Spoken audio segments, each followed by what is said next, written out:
We will now consider differential equation of equilibrium for a small rectangular block. So imagine we have got a body which is subjected to some loading.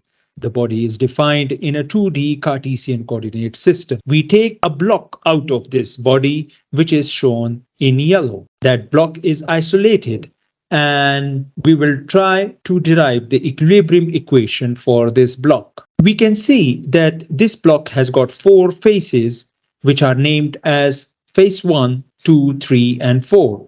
Similarly, the block has got four corners, which are named as A, B, C, D. The stresses acting on the faces 1, 2, 3, 4, and their positive directions are indicated in the figure. On account of the variation of stress throughout the material, the value of, for instance, stress at the corner A is not quite the same as for the corner B. Similarly, the value of stress at corner B is not as the same as the corner C. Therefore, we have to apply the rate of change of stresses as we are moving around the element. So, assuming that at corner A, the stress is sigma. So, when we move to corner B, we add a rate of change of stress in the x1 direction. From corner B to corner C, we add another term to this stress, which is the corresponding rate of change of stress in the x2 direction. Please note that x1 is in the horizontal direction and x2 is in the vertical direction. The element horizontal dimension is dx1 and the vertical dimension is dx2. Whilst moving from A to D, we see that a rate of change of this stress in the dx2 direction has to be added. Considering phase 1, we realize that the variation of axial stresses from point B to point C is trapezoidal as shown in this figure. The resultant of this trapezoid is shown by the normal stress on phase 1. A similar type of resultant will exist on phase 3. Since we have already discussed the variation of stress as we move from point A to point B, it can be realized that the difference of the axial stress between phase 1 and phase 3 will give us an unbalanced stress, which is shown as shear on the phase 4. This unbalanced stress will then be counteracted by another stress on phase 2. Thus, the shear stress on phase DC is equal and opposite to the shear stress on phase AB. The two shear stresses DC and on phase 4 and phase 2 develop a couple in the clockwise direction. In order to counteract this couple, another couple will be applied on phase 3 and phase 1. Please note that the value of the axial stresses or axial forces on the faces are applied at the midpoint of the faces. This is because we assume that the faces are very small and the corresponding forces are obtained by multiplying these values by the areas of the face on which they act. In addition to these surface stresses or these surface stresses which are generated due to the forces within the system, there are also body forces on the block. The body forces were neglected as a very small quantity in considering the equilibrium of the triangular prism shown in this figure, because in the current system we consider a finite value of the body force which is of the same order of magnitude as the term due to the variation of stress components that are under consideration. In accordance with the Newton's second law, we can write the summation of all the forces in the x1 direction must be equal to the mass of the block times the acceleration in the x1 directions. So dF1 is equal to dm times u1 double dot.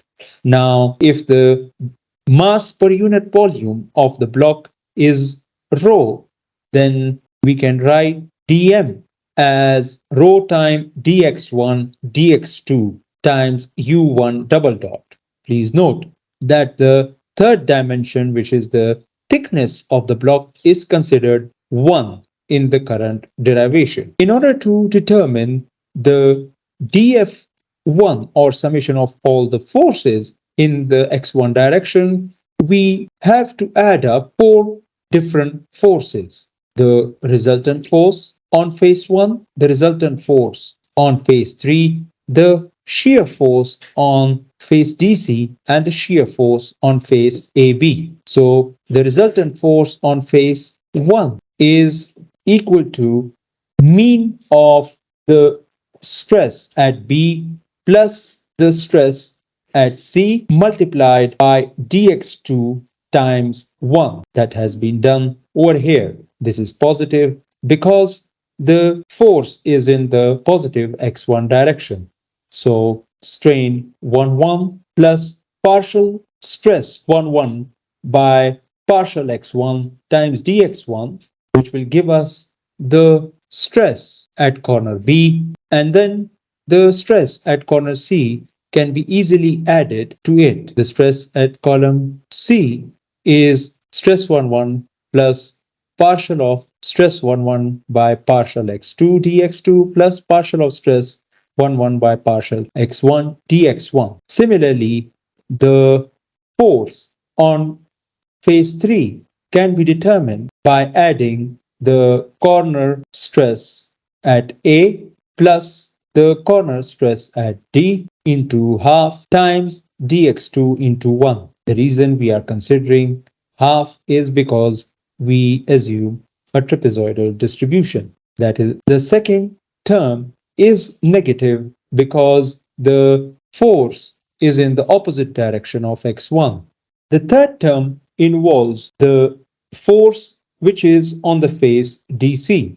This is the shear force, which can be written as stress 2,1 plus stress 2,1 plus partial stress 2,1 by partial x1 dx1 plus partial stress 2,1 by partial x2 into dx2 plus stress 2,1 plus partial stress 2,1 by partial x2 into dx2. We can take the mean of these two and multiply it with dx1, which is the length of DC. We can do the same exercise with the face AB by adding the stresses appearing at corner A and corner B, taking the mean of it and multiplying that with dx1. Please note that it is negative because the force on face AB is in the opposite direction of x1. Finally, the body force F1 times dx1 dx2 into 1 is added to the force. Since body force is the force per unit volume, that's why volume has been multiplied. After algebraic manipulation, we will get dF1 equal to dx1 dx2 partial stress 1,1 by partial x1 plus dx1 dx2 partial stress 2,1 by partial x2 plus f1 dx1 dx2. We can put the values in the Newton equation and get a general form as summation of j sigma ij comma j plus f is equal to rho ui double dot. From this, we can also work out the equilibrium equation in 3D as curly sigma 1 by curly x1 plus curly sigma 1 2 by curly x2 plus curly sigma 1 3 by curly x3 plus x1 equal to 0. The second equation would be curly sigma 2 1 by curly x1 plus curly sigma 2 2 by curly x2 plus curly sigma 2 3 by curly x3 plus x2 equal to 0. We can also determine the equilibrium equation in 3 dimensions. These equations are as follows. Partial sigma 1 by partial x1 plus partial sigma 1 2 by partial x2 plus partial sigma 1 3 by partial x3 plus x1 equal to 0. The second equation can be written as partial sigma 2 1 by partial x1 plus partial sigma 2 2 by partial x2 plus partial sigma 2 3 by partial x3 plus x2 equal to 0. The final equation is partial sigma 3 1 by partial x1 plus partial sigma 3 2 by partial x2 plus partial sigma 3 3 by partial x3 plus x3 equal to 0. These are the differential equation of equilibrium for 3-dimensional problems.